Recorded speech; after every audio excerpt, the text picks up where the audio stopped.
So I used to live in Japan Hmm. and in Kobe, which is a seaport, one of the biggest seaports in Japan.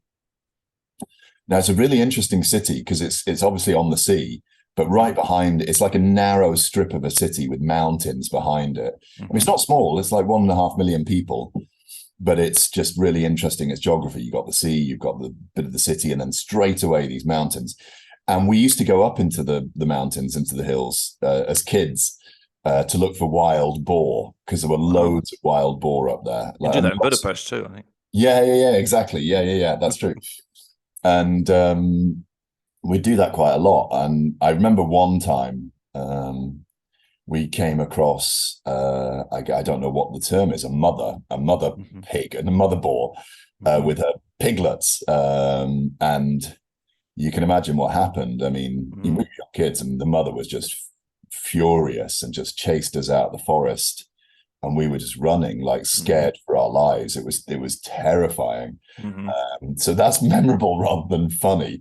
We managed Wow. to escape from this wild boar in the hills of Rocco, and I'm not sure we went back up into the hills looking for boar again, or certainly not when they were Hmm. going to have young. I think that is a mistake, obviously, that people make about boar, because obviously they do look quite funny when you see them running Yeah, around, but definitely. actually they are incredibly dangerous. Yeah. I mean, I don't know whether she would have attacked us or not, or whether it was just territorial and chasing us away. But either way, it Don't want to was hang around to frightening. find out. Nope, definitely not. Okay. The second part then is, can you tell me something you used to do but you don't anymore? Why did you change? Do you have any regrets about that? Yeah, well, can you imagine? I used to be quite sporting, and I played various sports, including rugby and cricket. Hmm. Let's take rugby as an example. So I played rugby between the age of about 7 and 21. Wow.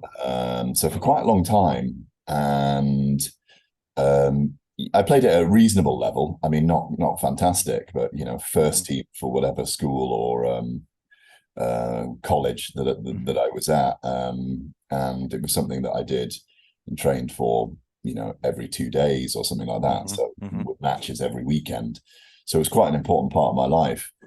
Which But position? Which position did you play? I changed. Originally, I was prop when I was very particularly stocky as a young kid, and then I became second row, Hmm. and then finally flanker because I had some speed back in the day.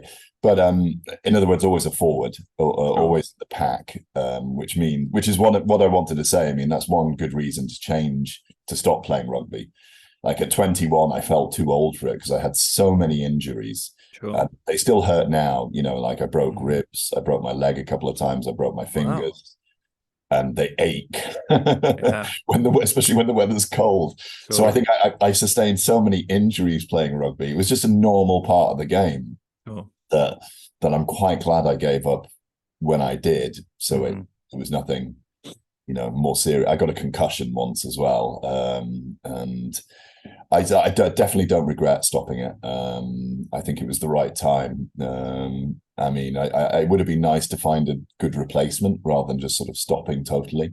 So But would you encourage your kids to take up rugby? no, I wouldn't. I think I'd encourage them to do something like Cricket, football. for example, might be. Well, yeah, well, absolutely. I mean, cricket can be dangerous, but Yeah. not in the same way that rugby is. Actually, most sports can be. There is an That's element of right. Yeah. danger. Football's non-contact, but that can be dangerous. We've Yeah. seen Yeah. career-ending injuries for players and Sure. so on. But yeah, something a bit more gentle.